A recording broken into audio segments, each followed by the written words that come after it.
చాలా గొప్ప సినిమాకి నన్ను పిలిచి మాట్లాడమన్నందుకు నా జన్మ ధన్యంగా భావిస్తూ ఇంత గొప్ప సినిమా తీసినటువంటి నిర్మాత నారాయణ రెడ్డి గారికి, దర్శకుడు ఏటా గారికి, టెక్నీషియన్స్కి, మొత్తం అందరికీ, ముఖ్యంగా పాత్రికేయ మిత్రులకు, హే తమ్ముళ్ళారా మీరు మెయిన్ సక్సెస్ చేయాలి, శబాష్ మీకు.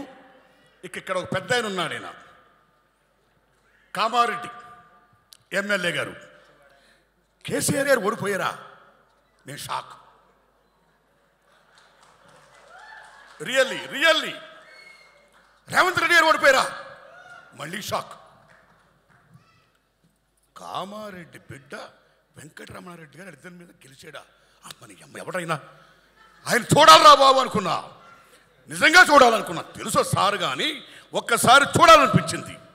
ఈ రజాకార్ దయ వల్ల వారిని చూసా. శబాష్ వారికి. మన హార్మూర్ రెడ్డి గారు, మీ ఇద్దరు దెబ్బ వల్ల ఈవేళ నరేంద్ర మోడీ గారు, అమిత్ షా గారు తెలంగాణలో 5 ఎంపీలు 6 ఎంపీలు కూడా ఈవేళ ఏకంగా 15 ఎంపీలకి మేము సిద్ధం అని చేశారు మహానుభావ. ఓకే, వందనాలు మీకు, ధన్యవాదాలు మీకు. మిత్రులారా, ఫస్ట్ ఒక పాప ఎవరో సర్దార్ వల్లభాయ్ పటేల్ జిందాబాద్ ఉంది. శబాష్. అమ్మ ఎవరు? వై? బికాస్ భారతదేశంలో 567 పైగా సంస్థానాలుంటే ఆ రోజుల్లో ముఖ్యంగా కశ్మీర్, జునాగఢ్, ట్రావెన్కోర్, నిజాం స్టేట్, ఈ నలుగురు కూడా మేం భారతదేశంలో విలీనం కావు. Junagadh and Nizam state we want to join in Pakistan. Travancore మేము సొంతంగా ఉండదలుచుకున్నాం. కశ్మీర్ మేము సొంతంగా ఉండదలుచుకున్నాం అని క్లాష్ వస్తే ఇండియా ముక్కలైపోద్దా, చిన్న భిన్నమైపోద్దా, ఏమైపోద్ది భారతదేశం అని తాపత్రయపడుతున్న దోషుల్లో లార్డ్ మౌంట్ బాటన్ నుంచి బ్రిటిష్ వాళ్ళందరూ కూడా బ్రిటిష్ రూల్ చేయకపోతే ఇండియా ముక్క చెక్కలైపోద్దని ఎదురు చూస్తున్న తరుణంలో జవహర్లాల్ నెహ్రూ గారితో కొట్లాడిన ధీరాది ధీరుడు సర్దార్ వల్లభాయ్ పటేల్. అప్పుడు నెహ్రూ ప్రధానమంత్రి, సర్దార్ వల్లభాయ్ పటేల్ ఉప ప్రధాని, హోమ్ మినిస్టర్. మిస్టర్ నెహ్రూ, ఇప్పుడు కన్నా ఈ కన్నా మనం విలీనం చేయకపోతే we're going to lose our nation, Hinduism country, India మొత్తం పోతే. నువ్వు చేస్తావా, నన్ను చేయమంటావా అని పటేల్ గారు అడిగితే నెహ్రూ అలగపూనాడు. అలగపూనప్పుడు నువ్వు అలగపూనుతున్నావు, very sorry, I'm going to resign my post అన్నాడు పటేల్. సర్దార్ వల్లభాయ్ పటేల్ అంటే మీరు నమ్మండి, ప్రైమ్ మినిస్టర్ ఆఫ్ ఇండియా కావాల్సినోడు.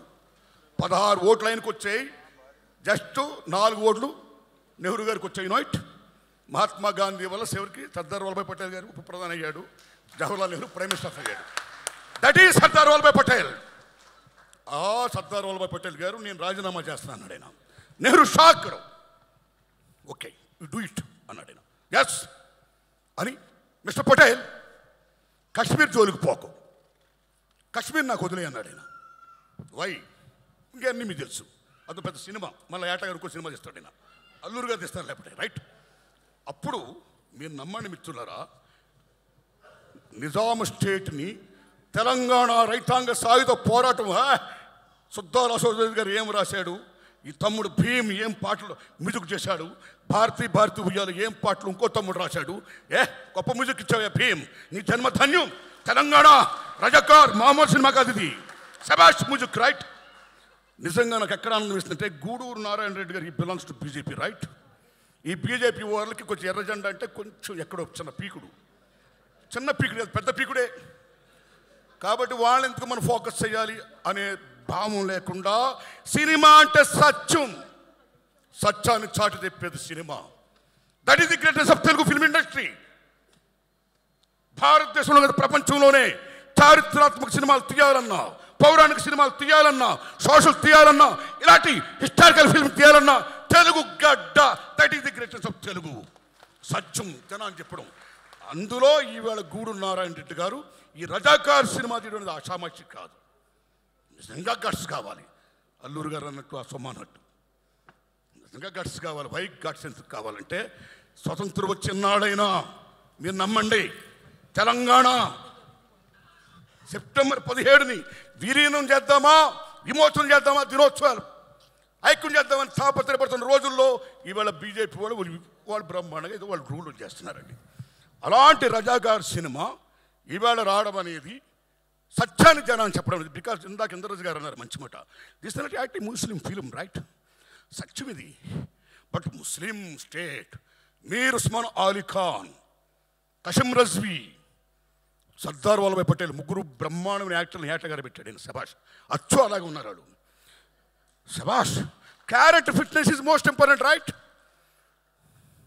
మీరు నమ్మండి మిత్రులారా, ఆనాడు తెలంగాణ రైతాంగ సాయుధ పోరాటం కానీ, వందే మాతరం ఉద్యమం కానీ బీభత్సంగా సాగుతున్న రోజుల్లో మీర్ ఉస్మాన్ అలీ ఖాన్ ఈ షాక్డ్ నిజాం స్టేట్ అయిపోద్దు వాట్ టు డూ.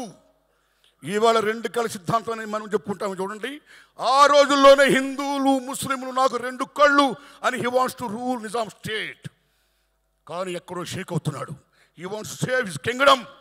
దానికోసం అప్పుడు ఏం చేశాడంటే, ఈవేళ ఏ ఎంఐఎం ఉందో అది లాతూర్లో ముస్లిం ఫండమెంటలిస్ట్ ఓ ముస్లిం పెద్ద ఆయన ఏర్పాటు చేశాడు ఎంఐఎం పార్టీని. దానికి నాయకుడు ఎవరండి? మీర్ ఉస్మాన్ అలీ ఖాన్ కాదు, కాసిం రజ్వీ. అప్పుడు నిజాం స్టేట్ అంటే తెలంగాణలో 12 జిల్లాలు, 8 జిల్లాలు, మహారాష్ట్ర 5 జిల్లాలు, కర్ణాటక 3 జిల్లాలు. This is Nizam state. అప్పుడు కాసిం రజ్వీని పిలిపించి నా సామ్రాజ్యాన్ని నువ్వు కాపాడు, ఏం చేస్తావు చెయ్యన్నాడు ఆయన. అప్పుడు ఆయన రజాకార్ అనే ఒక సంస్థను ఏర్పాటు చేశాడు. What is the meaning of Razakar? Muslim మత సేవకుడు, ముస్లిం మత పరిరక్షకుడు. వారి పరిరక్షకాస్ ఆఫ్ ముస్లిమ్స్. ఇస్లాం స్టేట్ కావాలి అని రజాకార్ని మొత్తం సైన్యాన్ని ఏర్పాటు చేశాడు. They came from where? From Iran, Iraq, Pakistan, Afghanistan, Bihar, UP. ఈ ప్లేస్ నుంచి 2 లక్షల మంది రజాకారులు. అక్కడి నుంచి రజాకారులు ఏం చేశారు, ఏం వాగడాలు చేశారు. ఆ రోజుల్లో, ఆ 10 ఏళ్లలో ఈవేళ తెలంగాణ గుండెకాయని ఎలా గుణపాలతో గుచ్చారు, తెలంగాణ గుండెల మీద ఎలా కుంపట పేల్చారు, తెలంగాణ తెలని భాషని, సంస్కృతిని, సమస్తాన్ని కూడా ఎలా పిప్పు చేశారు అనేది మన తమ్ముడు ఆల్రెడీ సినిమాలో చూపించాడు. అలాంటి దశలో ఆ రజాకార వ్యవస్థ మీద ఎంతమంది మహానుభావులు త్యాగం చేస్తే, ఇందాక మనం మంచి మాట చెప్పుకోవాలి గూడూరు నారాయణ రెడ్డి గారు, ఇది నిజంగా యాంటీ ముస్లిం ఫిల్మ్ కాదు, గుర్తుపెట్టుకోండి. ఆ రోజుల్లో కాసిం రజ్వీ మీద ప్రప్రదంగా అటాక్ ఇచ్చిన వీరాది వీరుడు, సూరాది సూర్యుడు, గ్రేట్ ఇంతియాజ్ పత్రిక editor and writer Shoebullah Khan. తాలో షోయబుల్లా ఖాన్, మిషన్ నిజాం మీర్ ఉస్మాన్ అలీ ఖాన్. హిందువులు ముస్లింలు 2 కళ్ళు అంటావు, ఏది? హిందువులు చంపుడు పాడవేనా నీ 2 కళ్ళ సిద్ధాంతం? Mister Kasim Razvi, don't be like Muslim fundamentalist. మానవత్వంతో ఉండు. చూసుకోండి మిత్రులారా, అల్లాను పూజించే వాళ్ళు ఎవరో కూడా హిందూ దేవాలను కూర్చొని రాముని పూజించరు. యేసుక్రీస్తుని పూజించి చర్చికి వెళ్ళేవారు ఎవరు క్రిస్టియన్స్ కూడా వచ్చి మన రాముడిని, ఈశ్వరుని, హిందూ దేవాలకు రారు. కానీ మన హిందువులు మాత్రం మన దేవుళ్ళు పూజించడమే కాదు, కనపడ్డ అల్లాకి వెళ్తారు దండం పెడతాం, దర్గాకి వెళ్తాం దండం పెడతాం, చర్చికి వెళ్తాం దండం పెడతాం, బుద్ధిస్ట్కి దండం పెడతాం. ఒక అల్లా, ఒక ముస్లిం, ఒక క్రిస్టియన్, ఒక వీడే కాదు, కనపడ్డ రాయికి, రప్పుకి, సమస్తానికి కూడా దండం పెట్టే, చెట్టుకి పుట్టుకి పెట్టే మత సహనం గల భారత మాత బిడ్డ హిందూ మతం. That is the greatest of Hindu మతం. ప్లీజ్ ప్లీజ్ తమ్ముళ్ళు, దిస్ ఇస్ నాట్ బీజేపీ అవుతాం, రైట్? తప్పు. ఇప్పటికే ఎన్నికల ఆంజనేయ స్వామితో జెండా పెట్టిస్తారు మీరు. రాముని జై శ్రీరామ్ అంటే రాముడు మీ అబ్బ సొత్తా, మన సొత్తా, అందరి సొత్తు రాముడు. ఇక్కడే మాట్లాడకండి ప్లీజ్. సారే జహా సే అచ్చా అన్న మహమ్మద్ ఇక్బాల్ ఎవరు? ముస్లిం. ఆయన సారే జహా సే అచ్చా హిందుస్థాన్ హమారా అన్నాడు, కానీ సారే జహా అచ్చా పాకిస్తాన్ హమారా Allah. That is Iqbal. Unite. Jai Hind టైంలో సుభాష్ చంద్రబోస్ రెజిమెంట్కి నాయకుడైన ఒక ముస్లిం సోదరుడు, మీరు నమ్మండి మిత్రులరా, 1907లో పిళ్ళయ్య గారు అన్న ఆయన కనుగొన్నాడు జై హింద్ అనే పదం పెట్టాలని. పిళ్ళై స్వతంత్ర సంగ్రామ పోరాట యోధుడు. 1940లో బోస్ రెజిమెంట్ పేరు పెడితే బాగుంటుందని చెప్పిన, జై హింద్ అంటే బాగుంటుందని చెప్పిన మహానుభావుడు ముస్లిం సోదరుడు. ఆయన జై హింద్ అనమాడు కానీ జై పాకిస్తాన్ అని మళ్ళా. అరే భాయ్, వాట్ షోయబుల్లా ఖాన్ మీరు నమ్ముతారా? తెలంగాణ సాయుధ పోవడానికి 3 మూర్తులు డిసిషన్ తీసుకున్నారు యుద్ధం చేద్దామని. ఆ 3 మూర్తులు ఎవరో తెలుసా? రావి నారాయణ రెడ్డి, ఆటో Ramachandra Reddy, third one is Makhdoom Mohiuddin. That is Muslims. Hindu Muslim బాయ్ బాయ్. దిస్ ఫిల్మ్ బిలాంగ్స్ టు చరిత్ర. రజాకారులు మామూలు దుర్మార్గం చేయాల, బతుకమ్మలను ఆడించారు వ్యవస్థలను చేసి. ఆడించిన మీద పరమ దుర్మార్గంగా ఎక్కడ హిందూ దేవాలయాలు కనపడితే ముక్కలు చేసుకుంటూ పోయారు. నిజాం స్టేట్ కన్నా ఎగ్నిస్ట్కి వెళితే 4 కోసత్తాను చంపేశారు. చివరికి మీ ఆయనలు ఎక్కడ, మీ అన్నలు ఎక్కడ, మీ బాబులు ఎక్కడ అని చెప్పి పాలిస్తున్న బాలింతను కూడా వదలకుండా ఆ బాలింతల పాలు తీసుకుని కక్కించి పిండించి కాఫీ చేసుకుని తాగి బేబత్సాలు చేసి వెళ్ళారు రజాకారులు. దుర్మార్గం దుర్మార్గం దుర్మార్గం. ఆ దుర్మార్గం అనేది చరిత్రకి జనాలు చెప్పడం గట్స్ కావాలి కాబట్టి ఆ గట్స్ చెప్పిన గూడూరు నారాయణ రెడ్డి గారికి నేను సెల్యూట్ చేస్తున్నాను. బికాస్ ఎవడైనా మతాన్ని పూజించుకోవచ్చండి, but don't be like fundamentalist. మత పిచ్చోళ్ళు మనం కావద్దు. We are secularist, we are Indians. భారత మాతకి జై, రైట్? సో ఆ దశలో ఎంత గొప్ప సినిమా తీసినందుకు, ఇది మామూలు విషయంగా ఈ సినిమా రజాకార్ హోల్ హార్టెడ్లీ ఈ సినిమాని మొత్తం చూపించండి సార్. ఏ మతంలో ఉన్నా సరే ఫండమెంటలిజం ఉండకూడదు, అందరినీ సాధారణంగా మనం పూజించుకోవాలి. అల్లా ఏం చెప్పాడు? బేబత్సాలు చేయమన్నాడా? ఆదుకోమన్నాడు. రాముడు ఏం చెప్పాడు? చంపమన్నాడా? ఆదుకోమన్నాడు. అరే, వాట్ ఈస్ ది రిలిజియన్? మతం అంటే ఏంటి? What is the meaning of Hinduism? What is the Islamism, Muslimism? Ism అంటే మతం, మతం అంటే ఉద్దేశం.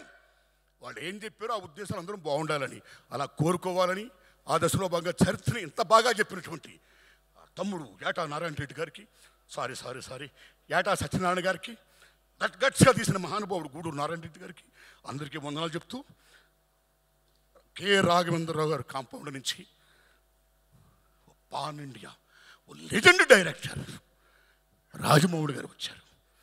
అంతవరకు అంతకుముందు కె విశ్వనాథ్ గారి శంకరాభరణంతో ప్రపంచంలో తెలుగు చలచిత్ర పరిశ్రమకు బావుట ఎగిరింది. విత్ శంకరాభరణం రాజమౌళి గారితో ఎగరడం కాదు, occupied it. Rajamouli Oscar award. ఏం రాజమౌళి మజాకా? జేమ్స్ కెమెరన్, స్టీవెన్ స్పిల్బర్గ్ వీళ్ళందరూ ఇవాళ Rajamouli I want do with you అని అంటారంటే ఎక్కడికి వెళ్ళిపోయాడు రాజమౌళి? శబాష్ శబాష్ శబాష్. అలాంటి రాజమౌళి తర్వాత మళ్ళా రాఘవేంద్ర శిష్యుడు ఏటా సత్యనారాయణ గారు. కాబట్టి రాజమౌళి గారు అంత గొప్పోడు కావాలని నేను కోరుకుంటున్నాను. Thanks a lot. ధన్యవాదం బ్రదర్, ధన్యవాదం. రైట్, అందరికీ నటించిన నటినటికి అందరికీ, టెక్నీషియన్ మొత్తం అందరికీ, మీడియాకి మొత్తం అందరికీ, తమ్ముళ్ళు మీడియా మిత్రులరా, ఈ సినిమాను బ్రహ్మాండంగా ప్రమోట్ చేయండి, బ్రహ్మాండంగా ఆడాలి. అయ్యా గూడూరు నారాయణ రెడ్డి గారు ఒక ప్రెస్ మీట్ పెట్టండి. This the film the history of Telangana, not the film of Hinduism or Muslimism. My friends, we Indians, come and see the film and support it అని చెప్పండి మీరు. రైట్? నమస్కారం తమ్ముళ్ళరా, ధన్యవాదాలు మీకు. Thanks a lot.